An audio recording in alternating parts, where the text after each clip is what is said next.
I think the U.S. should buy Bitcoin. Obviously, I assume you guys know that's my opinion. You say, yeah, but we can print money.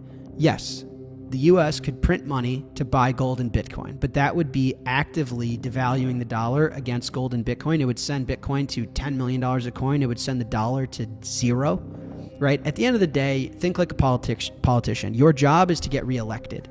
Your job isn't necessarily to solve problems. Sometimes people don't want solutions. I've always said, I can solve the U.S. government's problem in 10 seconds. Super simple. It's as simple as don't be the world reserve currency. All the problems would solve themselves from there. Promote Bitcoin as the next world reserve currency. In a decade, majority of our problems would be solved. No problem. But is that going to get them reelected? That's the question.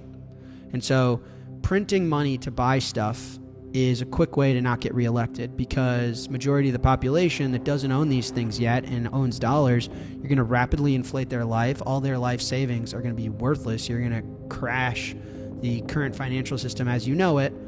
Yes, Bitcoin will go up a lot and you'll be able to pay off your debt via default because the dollar is now worthless and Bitcoin and gold are to the moon. Look, we have $500 trillion worth of stuff on our balance sheet because gold and Bitcoin are worth so much and the dollar is so worthless. But are you going to get reelected? Is there going to be violence in the streets? That's the thing. So do I think they should? In principle, yeah. I think the U.S. should be the biggest Bitcoin holder in the world. I think there's nothing more American than Bitcoin. Like the ideals that founded this country, Bitcoin is American ideals. But how do they do it is the question. And you see Cynthia Lummis supported, well, let's revalue the gold, then take some of the excess cash that we get from revaluing the gold and buy Bitcoin with that. That's an option. That is highly inflationary and printing money, but that's not like in your face printing money, like the Fed print money to buy Bitcoin. That's not that necessarily. So the question is, how do you do it? Not do you do it?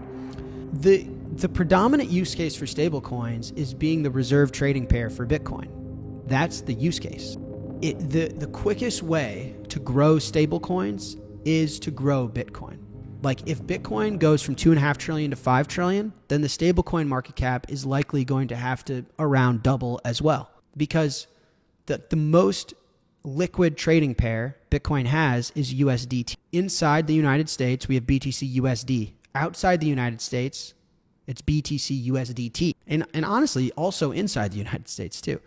So stablecoins, and particularly Tether, is the reserve currency trading pair against Bitcoin. And so that's the link. It's pretty simple, is that if the US government wants stablecoins to grow, they then by proxy want Bitcoin to grow. The US government doesn't care if Bitcoin goes up a lot. Right now, they're just trying to find ways to finance the government, someone to buy the debt.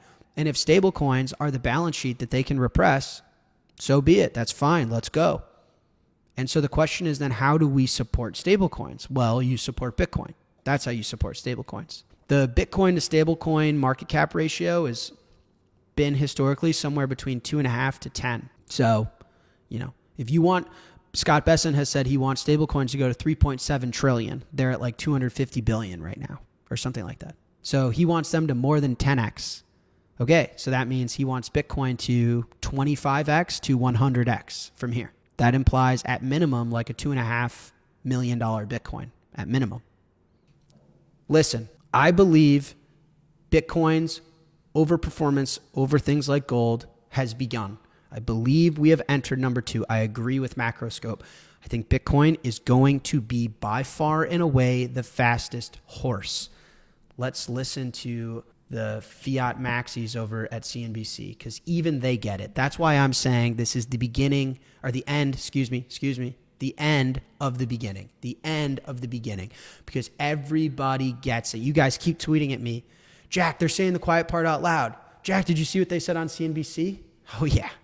Oh yeah. I didn't miss it.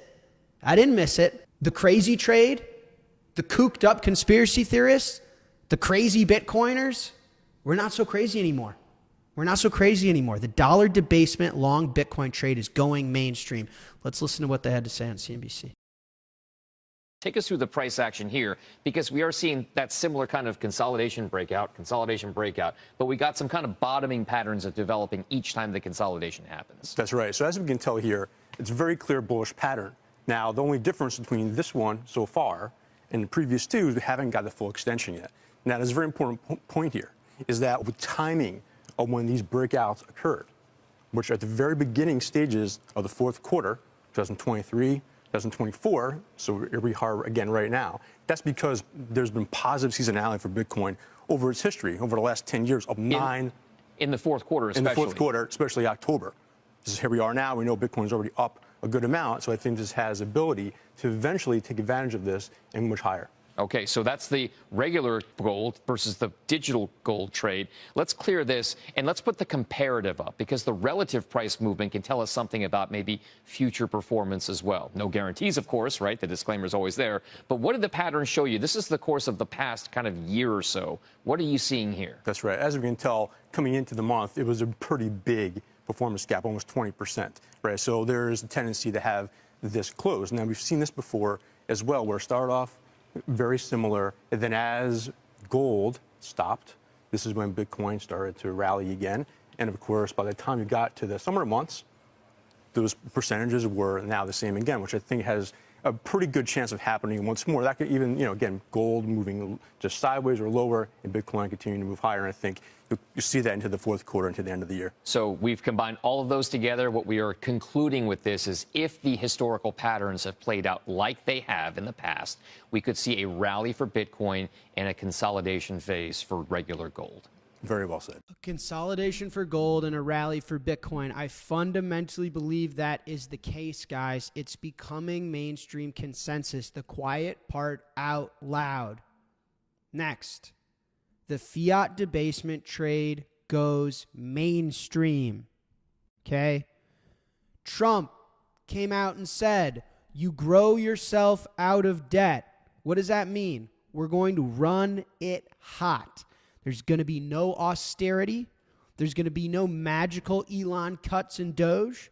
There's going to be no magical other countries are going to pay our bills through tariffs. We're going to grow ourselves out of this debt. That means we're going to print the money. We're going to run the economy hot. Real rates are going to be negative. That means Bitcoin is going to the moon. That is what we are seeing. Guys, when you see stuff like this, growth,